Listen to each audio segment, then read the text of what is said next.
they were like, do something. And I was like, I can rewrite Nicki Minaj raps and I can rollerblade. Let's put it together. God, if that was the time. I saw the best act we've ever booked there.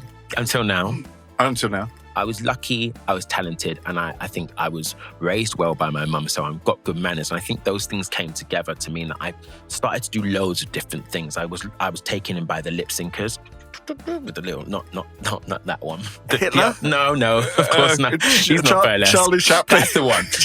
Hitler. Naive white guy here. Yeah, darling, Liverpool Street toilets. Just go there anytime. It's all me, do you know what I mean? It's different elements of me as this mixed race, queer, working class, but went to quite a posh school with posh, all these things. And so I was like, Rhys Pieces. They're all pieces of Rhys. Hello, darling. It's me. It's Rhys Pieces. It's variety. Hello, and welcome to today's episode of the Variety Show podcast with me, Adam Sternberg.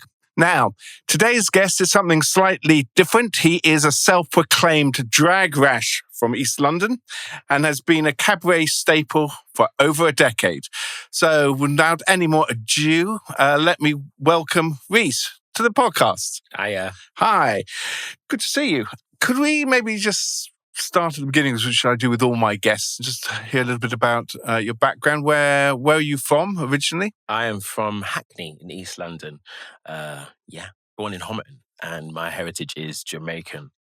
And my mum was from up north, Preston. Ah, Preston. So your parents came down here and they had you down in London? Yeah. And so performing-wise, something you started at an early age, or...? Yeah. I mean, absolutely. Like many queer kids, I was running around, putting on shows for the family. I'm always very interested in performing, and then throughout my teenage years, I loved like drama. I was in the drama clubs and movement and all that stuff. So what sort of type of drama would you have been doing at school? At school. Oh, whatever they'd let me do. I was like one of those drama English, like nerdy ones. Yeah. Also, like back in primary school, wants to stay in with the teacher at break. Metamorphosis, I loved. Well, Kafka. I remember doing that. You were a Beatle. Yeah, I was a Beatle. and actually, that's come into my drag. Actually, a lot of my early stuff with like movement is born. And like Frantic Assembly, like the... Because sorry, we'll get on to this. Yeah. Just interestingly, because a lot of what you do is about identity. And Metamorphosis has at its heart the question of identity and being different. Yes, and changing. And changing and being rejected for being different. That's what it's. Hello, darling. It's me. It's Rhys Pieces. So that was a good place to start. It informed a lot of in ways that you don't really know at the time, and then you look back and go, wow, that makes a lot of sense. But I think that is true, isn't it? The inputs you get that come out of you later, you obviously you're not aware at the time that you suddenly do click. Well, wow, I got this from here, there, and everywhere. Yeah, I mean, of course, we're like 2 minutes in. Let's not get too deep. Well, no, let's get deep. I get deep from the starting point. Oh, sounds like a party to me, baby. Well, I was like a mixed race kid. Do you know what I mean?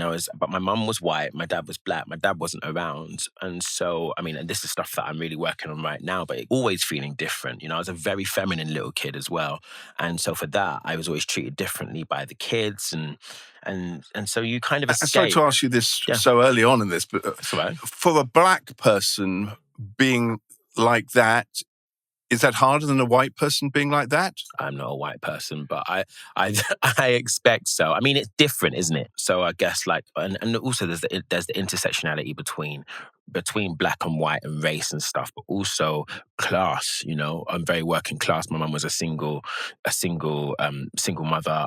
I'm from a very, very working class, but I actually went to quite a posh school. I went to Stoke Newington, and she made sure of it that I went to Stoke Newington. Because your mother knew that education was... She knew it was important, but she also knew, because I was so effeminate, she knew if I went to because the other schools in Hackney back then there weren't flat whites everywhere. It wasn't gentrified then. Back then, if I'd have gone to the schools that they wanted to send me to, I'd have got beaten up, and so she made sure that I would, and I'm very glad that she did, because Stoke Newington was very, very, very mixed, but also, all my friends were quite posh, and I got to, as I say, drama, and it had one of the Ellie Barnes, who was one of the an amazing lesbian who was at the forefront of teaching other teachers how to deal with LGBTQ kids. So yeah, it's all there. Very rich, very rich. No, that's very, very rich. So growing up, let's think musically, actually, growing up, what sort of influenced you, or what you inspired by?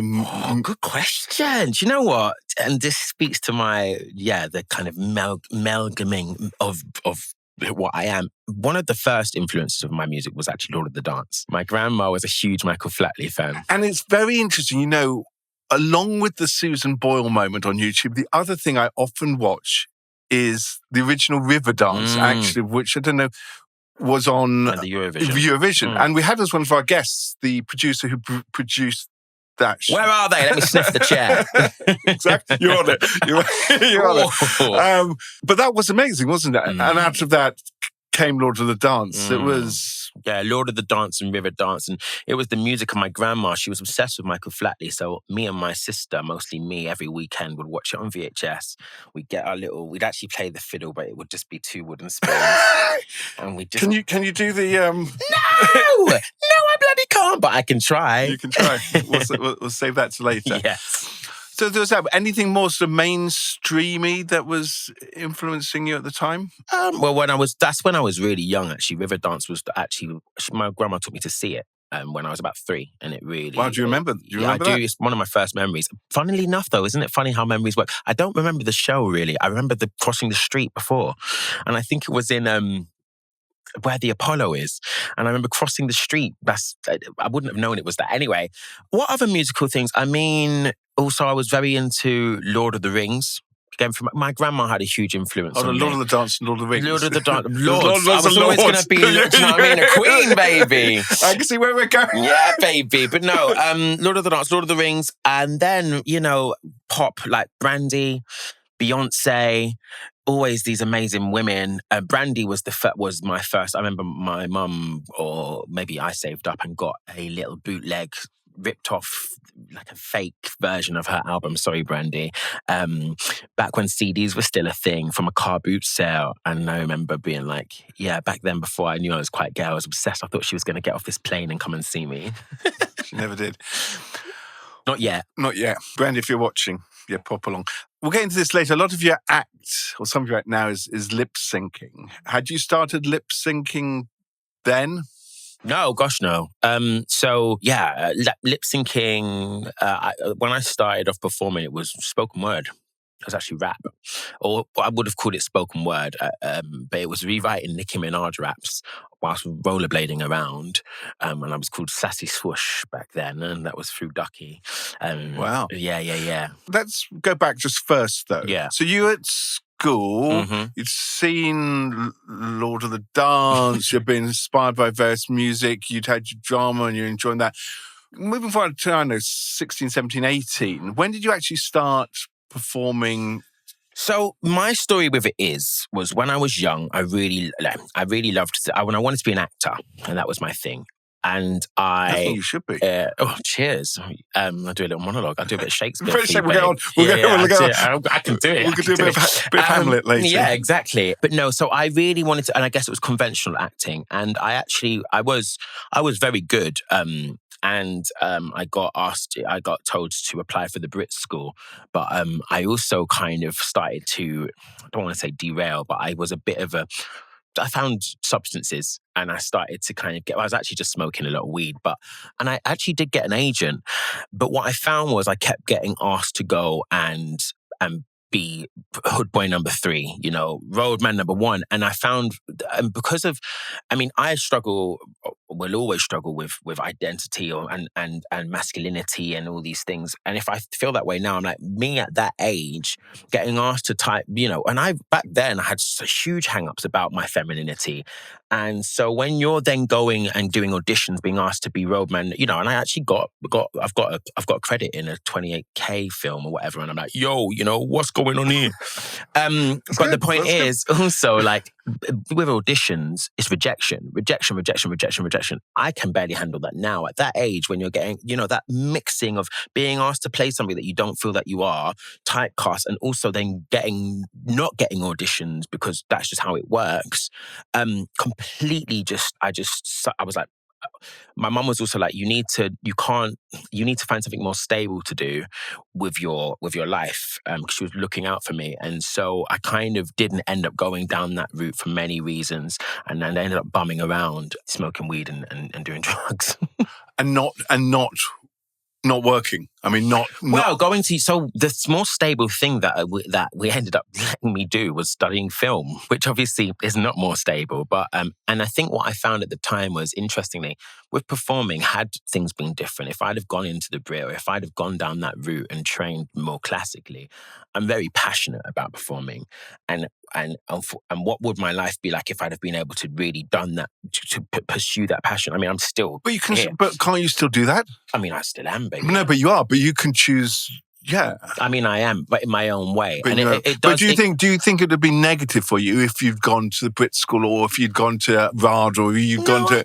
I think it would have been a very different. Who knows? It's a very different thing. I suspect I would probably. Who knows? You know what I mean? I'd probably be able to lift my leg higher. I'd probably be able to dance and sing, which I can't do at the moment. But I can twerk. I can make you think that I can dance, and I can rap. And I've found my own way because I love performing. So.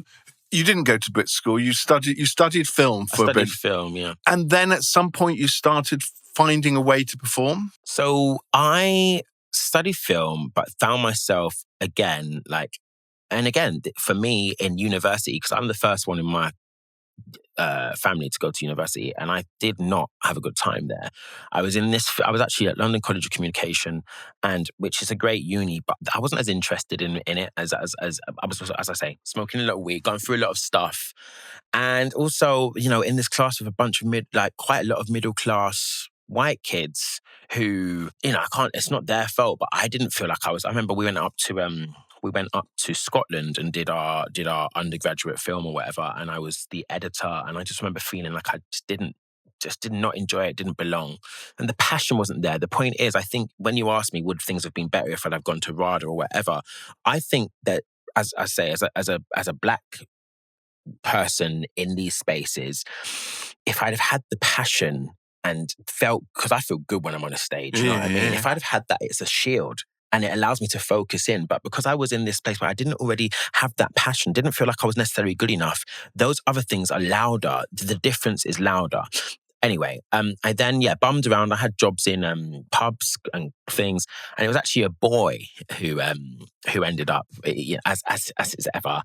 I met a boy, my first boyfriend, who signed us up for a course at Duckie. Just remind me about Duckie.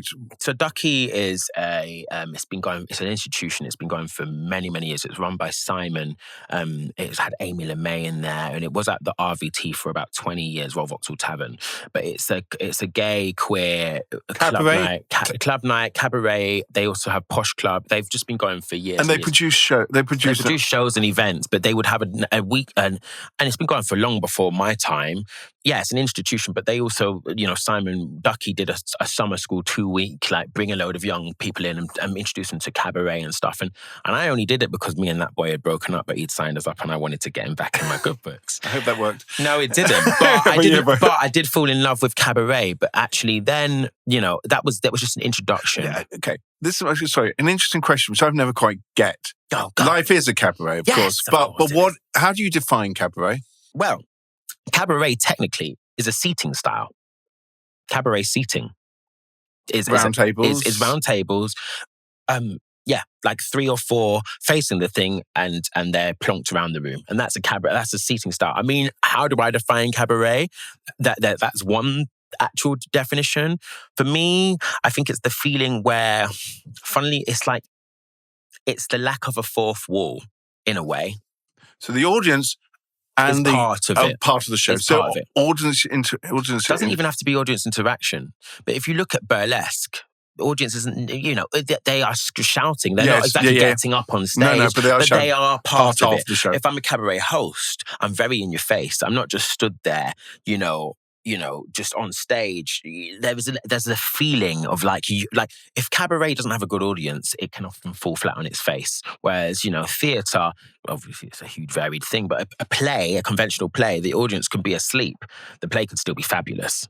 So you're talking about actually something that's even now in London word I don't really like, immersive. There's a lot of these sort of immersive theatrical experiences where the audience, even within a play, become Yeah, part of it. I guess what I don't know because immersive. You got things like Punch Drunk. Yes, but exactly. That's hugely immersive, Yes. and not necessarily cabaret. And I think that cabaret, and again, we're going to start going into drag and burlesque and all these different elements. I guess in a way, and I'm talking about stuff that I'm not learned on, but like it, I think cabaret and all these things, they have a huge history in like Berlin. Yes. And so what we start to look at as well is it's about subversion and fighting against power and identity, and that's why queerness comes into it, and that's why burlesque, which actually burlesque, although everyone thinks it's taking off clothes, when burlesque started, actually it was anything that was satirical. So actually, you could call what's his name? With the little, not that one. Hitler? No, of course not. He's not burlesque. Charlie Chaplin. That's the one. Hitler. Great burlesque. Yeah, great burlesque. I think there's arguments. But actually, because Charlie Chaplin in The Great Dictator was clearly taking the piss out of... Yes, exactly, taking the piss. And so burlesque and all these things were really rich things. So I'm jumping forward a lot here, but this thing gets me in today's society, in this slightly dubious situation we are with Epstein, Trump and politics. So this is fertile ground at the moment to take the piss, isn't it? Yeah. Or are things too serious to take the piss? Really, it's a hard question. And I think things are very serious, more serious than I can convey right here. And, let's not start crying with each other right here, right now. Too serious to take the piss. I guess it depends on the performer, the way that it's done and who's watching it, to be honest with you. Like, I'm actually part of a group, the Lip Syncers, and we're putting together a show now for Friday. For Friday? Yeah, for next Friday. And a lot of stuff that's coming into it is like about the Epstein files and how do we, but I am always sat there like, well, you got this question. It's like, do we ignore what's going on and just or do we try to bring it into the art? I mean, the Lip Syncers is a very punk, very anarchistic, in your face kind of group, and that's kind of the point. But also it's like who's doing it? It's a bit like if you try to, and this is a different question, but it's like a white person talking about black issues on the stage. How is that going to be done? Do you know what I mean? It's very nuanced, It is very nuanced. Let's go back a little bit. Sorry, it's my fault. We keep going backwards and forwards, but it's just a chat, baby. This is fun. It's like being in the pub without the alcohol or the pork scratchings. Whatever my pork scratchings. Thank you. Scratchings. Hey, we should have had the Rhys Pieces, but you don't like those, so we should have had pork scratchings. It's the name of your next act. Actually, your next act. Debuting with the Lip Syncers next Friday. Yes, come check it out. Drag. So how did your drag journey start? So I had this little introduction into this world of short, and also cabaret in my short form. You are your own. So I did that. Then I fell in love with another guy, went to Norway. So there's a pattern here. There is a pattern here, yeah. And I went to Norway and I lived in Oslo for a summer. And that was actually really special because it allowed me to, if you go back to what I was saying about, weed and substances and being a little bit lost, actually going away for a little bit to another bit of the world just really introduced me into seeing how other people live. Do you know what I mean? And I won't go into that, but it was really and actually when I was in Norway, I started watching Drag Race because that was just coming up then. That was back when it was, when it was the golden age of Drag Race, if you like, season 3 and 4 and 5. And I was like, oh, this looks good. I want to do this. And so and the thing about Oslo is that it's not the place for it's not got much. It's certainly not got much diversity, and it wasn't really where I'm going to go and discover myself as a performer. And also, so I came back to London with this idea of like doing drag, and quite quickly realized that I wasn't really for me, I wasn't interested in the female impersonation side of it. And I ended up doing another thing with Duckie, I believe. And that was when I really got my kind of things into gender. Can I swear? Gender bending, yes. Gender fucked. Into gender fucked, into cabaret and its more variety, and into performance art. That was it. What does gender fuck mean? Depends who you speak to. But it means fucking up gender binary, in my mind. Okay. Or No, fucking up, playing with the gender binary, would be my take on it. And so what happened with this was I discovered through cabaret, through performance art, through Duckie, through The Glory in East London, through all these different things, short form performance, because you got performing, you are creating stories, you are your own director, your own movement choreo, you're doing your own movement. You're also finding your own costume, and actually, even though I wasn't that into dressmaking or makeup, lots of performers are, And again, maybe this is the cabaret element. There's a community element because it's happening in pubs and clubs and stuff like that. And it was actually a very interesting and good time because actually Drag Race was bringing drag, at least, into the mainstream. And so there was a lot of opportunities, and also there were a lot of competitions. There was, NADC, which was happening in Camden. Was that? Another drag competition. And there was Lip Sync 1000, and there was, loads of these little competitions, which were venues getting people to come into the venue on a Monday night, which was it was a win-win. And so there was this whole community, and it kind of took off from there. Can we at this point, Dana, just have a look at that first picture? So I was not expecting that. I thought it was going to be me as a kid. When would this have been? Oh my God, this was at the Royal Vauxhall Tavern. Great legs, by the way. Thank you. My mum gave me them. Both of them. Yes. And that was me. One of my first performances, actually. I think that was at Bar Whatever. As drag? As drag, as genderfuck, as whatever. Yeah, that was really the RVT. I mean, the Royal Vauxhall Tavern back then, it was. I mean, that's got it's iconic, isn't it? I mean, that's got a reputation. I mean, it's the longest still running performance queer space in London. I saw the best act we've ever booked there until now, called A Man in a Bath, which has then been much reproduced. But this was the original Man in a Bath.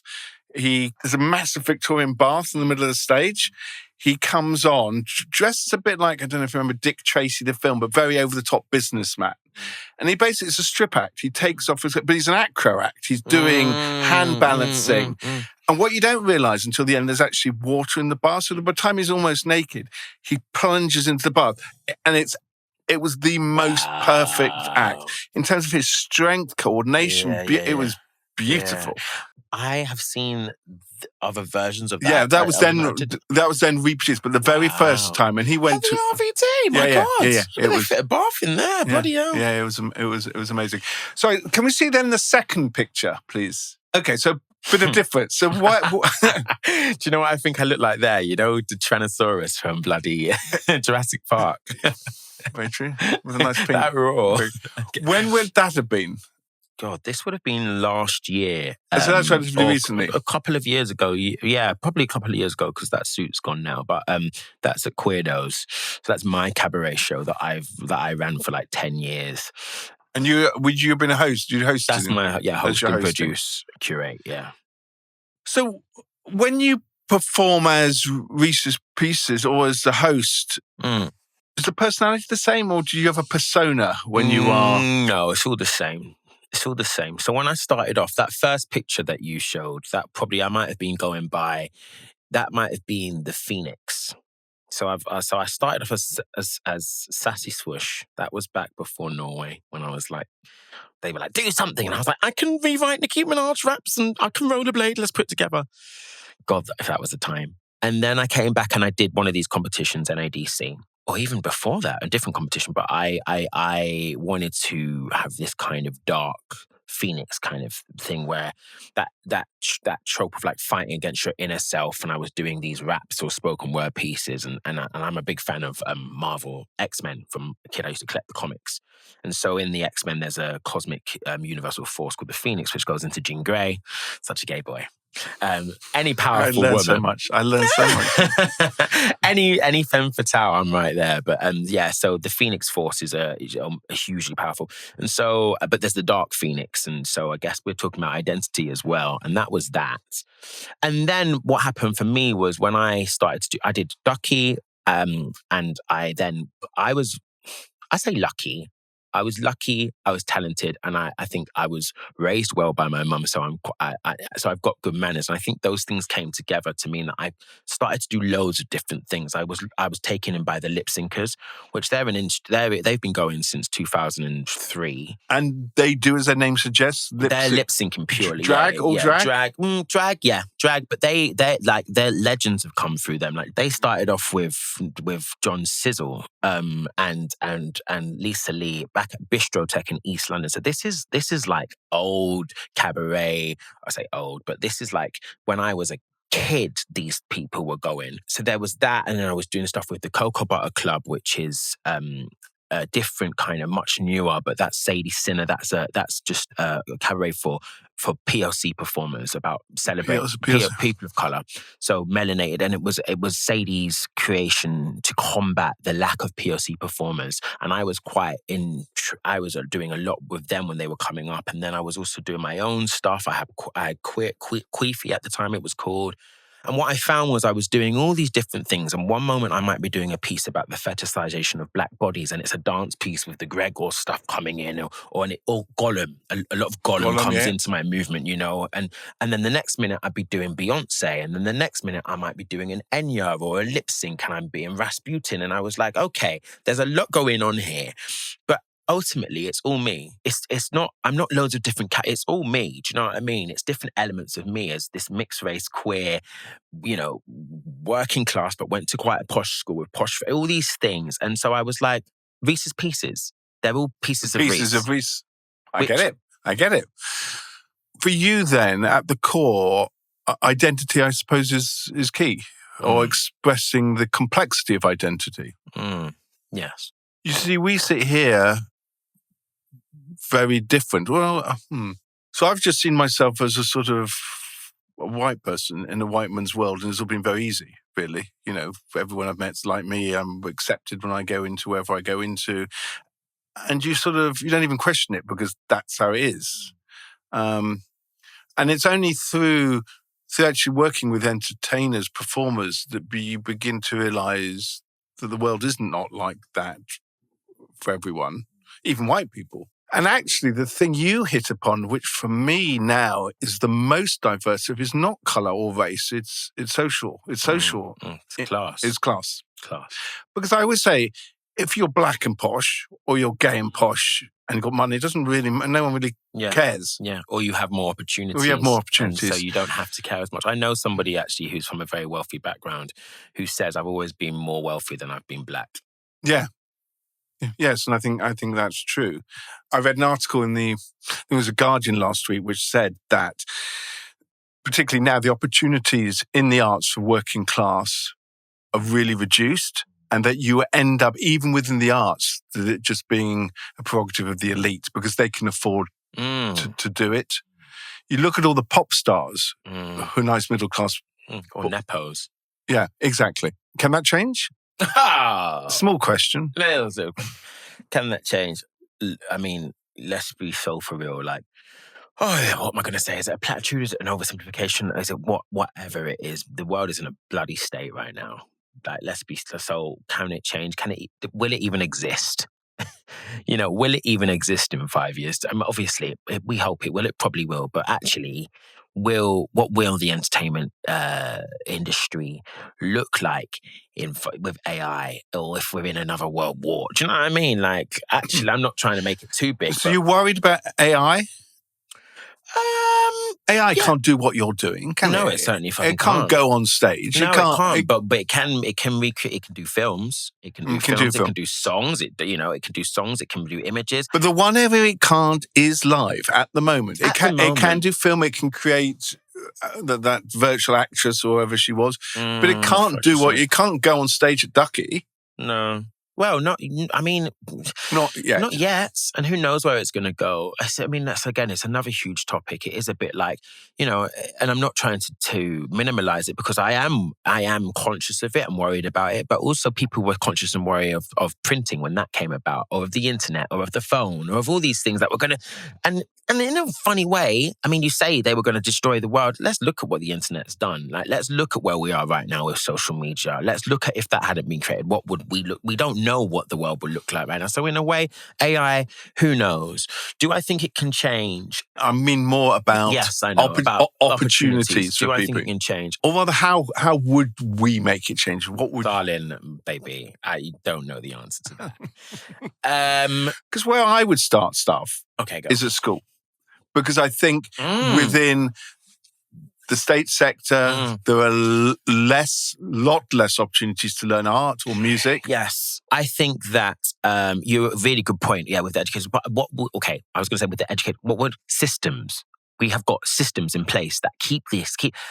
God, they don't want us to have more art. They don't want us to be more educated. They don't want us to be specialized. They want us to. It's a capitalist. We're us, the working class. Being the, I think the word would be the proletariat.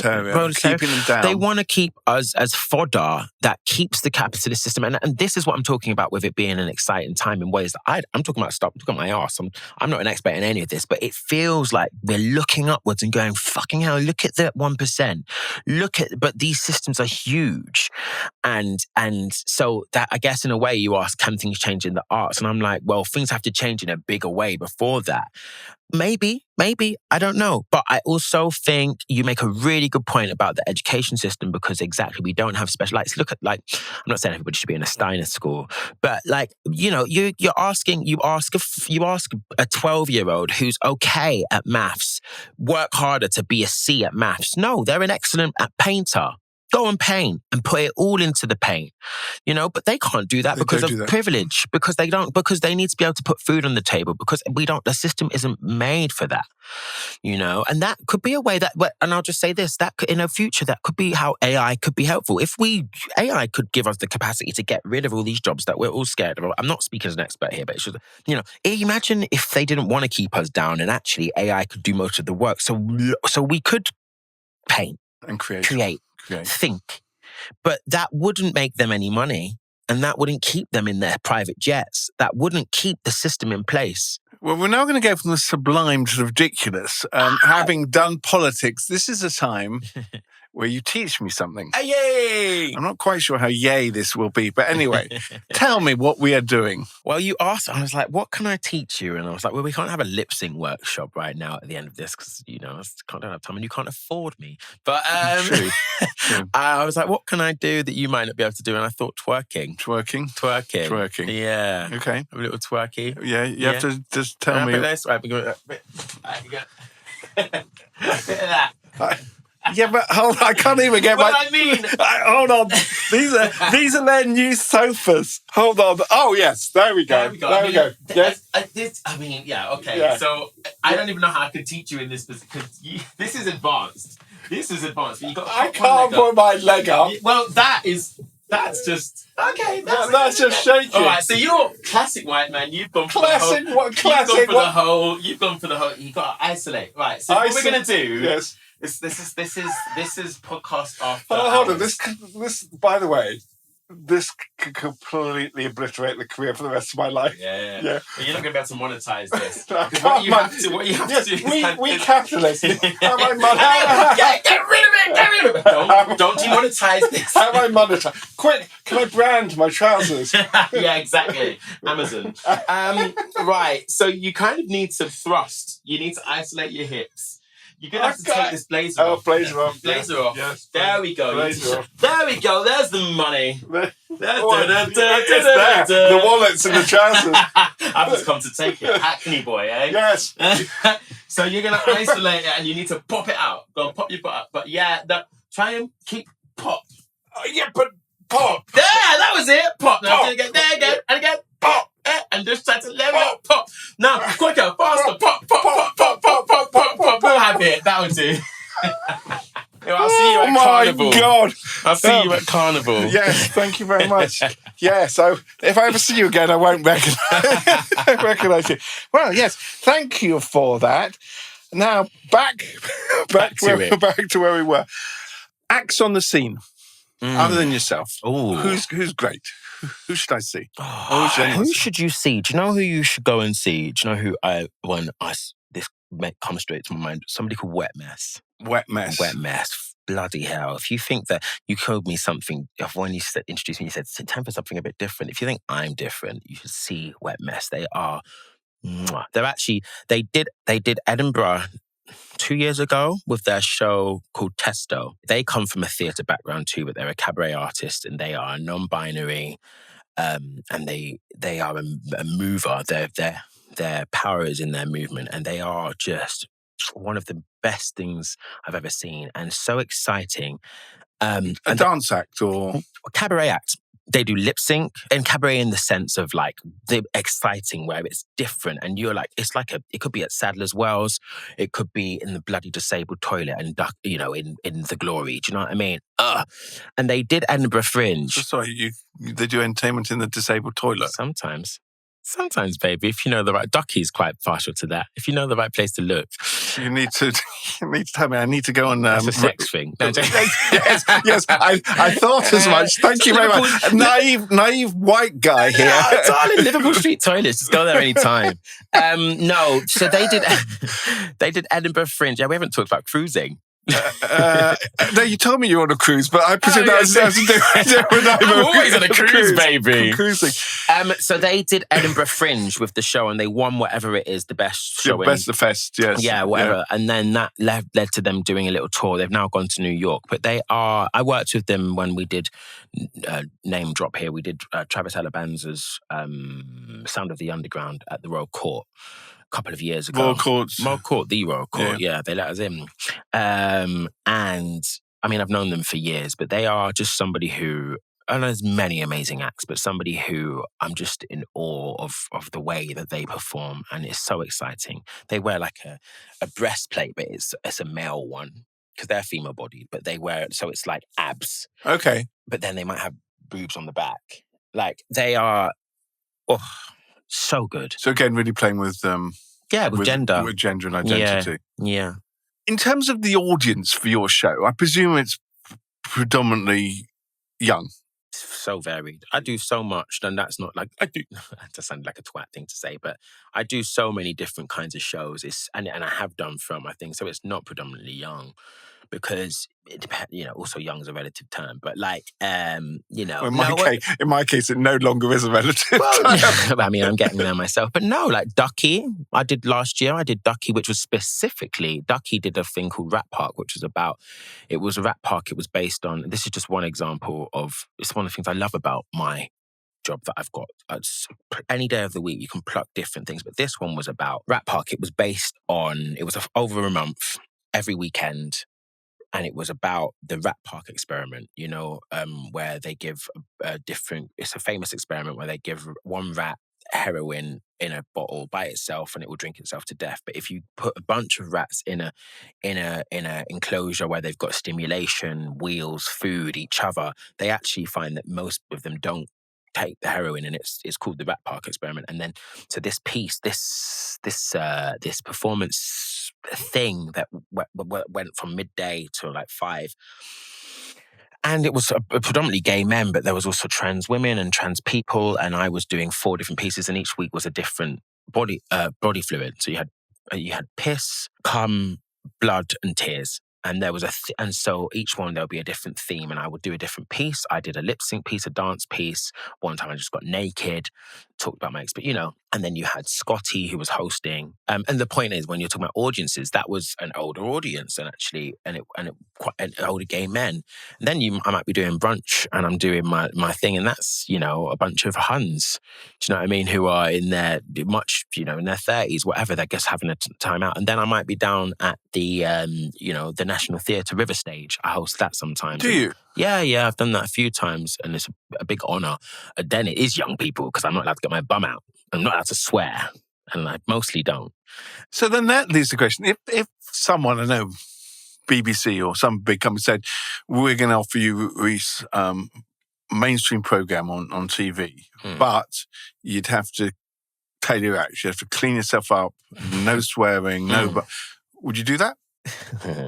Good question. Very good question. I don't think you're specifically asking about the BBC. No, I'm not specifically asking. No. Yes, I'm not specific. Because I've got feed. I mean, I've done stuff with the BBC. I'm talking about in general. Yes, I would, because I do. If I'm working with Hackney showroom, they do stuff for kids all the time. And I don't particularly love, I'm not trying to show my butt to kids, but I actually don't really love the whole kind of like, you've got to go. I feel like it's a human body. I'm a bit like, I think one of the issues that we have in our society is cover it up. I think if we could have more of a Scandinavian idea of like, just be nude. And then the kids will learn about a body and won't be turning to online to learn about it. And we get rid of shame and you've got such a richer, such a more informed, such a more kind of wise way. But I'm going off on one. But interesting though. That is interesting because you're right. I mean, there's a lot of shame and embarrassment. It's a huge part. I must say, it's quite interesting, even for me, when I'm in, this is revealing a little bit too much, but even when I'm in like a men's changing room, I feel very awkward just changing. And sometimes so do I, but more often than not, I don't. And that's liberated. It's conditioned. We're conditioned to be like that. It's not a natural way. There's nothing more natural than a naked body. And it doesn't mean, and it doesn't need to, it's not sexualized. It doesn't have to be sexualized unless we sexualize it. There's such an opportunity for a different attitude towards things. But again, and we could go off down into a political, which we won't, but that's all Christianity. And actually there is a form of control and all those things, the female body, don't look at nipples, don't look at these things, control women, But even with all that being said and knowing all that stuff, would I clean up my act? Yeah, of course, I often do. And then would you want to be famous? Depends what for. For being a performer, for being a really well-known... I think for me, it makes me think of like, would I want to be famous? As I say, depends what for. Like people think, go on Drag Race, Drag Race. Yeah. No, I don't want to do that because it wouldn't be, because I want to be famous for something that For which you do yourself, of course. No, but something that I'm good at, something that I'm safe in, because I think I'm not aware of, from the little sliver of notoriety that you get from running from pub to club to thing, like, is enough for me to extrapolate that to what it might be like to be famous. And you'd have to be so in touch with yourself and so strong and so, to not have that fuck you up. And so if I got famous for hosting, let's say, where I feel really secure and I've worked for 10 years and I've done it in a disabled toilet and I've done it on Hoopla on the main stage at Brighton Pride for thousands of people. So I know what I'm doing. If I'm famous for that and I can talk about it and sit in myself and know who I am, fine. Then that's fine. But if I'm famous because I went because of a viral picture or in Drag Race where I don't feel like I'm that kind of performer, then you're at the mercy of the people of how they want to present you, but also of the people who... It's like Britain's Got Talent or any of those. Exactly. Well, it's fleeting because actually those, again, are systems that they don't want you to be famous. They don't give two flying... They want to get people to watch that program. Yeah, viewing exactly. Figures, yeah. And that was enough. Like for me, things like Big Brother or Drag Race would be two things where certainly with Drag Race, like, go on that show, why aren't you? I also know that for all my confidence and all my self-assuredness, I'm also deeply insecure. And if you trigger me in the right way, I will shrink inside myself and I will become a nasty, jealous, shriveled up person. And that's just part of all of us, and I am at the mercy of that of the story producer. If they see that and they want that, they don't want you to win because when you go into those shows, they already know who they want to win, And so, would I want to be famous for the right reason? But I think even sometimes when I've sat there a bit like envious of like the girls who've gone on to Drag Race, I'm like, I've got this thing. I'm like making a cup of tea in my kitchen. I'm like, yeah, but I like doing this. I like doing this. Rather than being famous, I'd like to be happy. Yes, and I think wouldn't we all actually be happy? I mean, obviously... But a lot of people think fame wouldn't lead to happiness. But that begs the question, what makes you happy, I suppose. Yeah.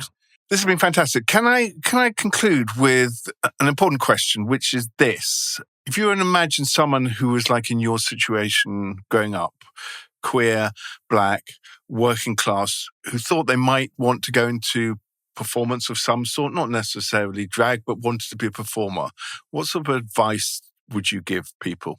Oh, God. You didn't put this in the list of questions. You didn't prepare me. No, exactly. This is when I was slipped in at the last moment. I like it when it slips in. No comment. What advice would I give to that?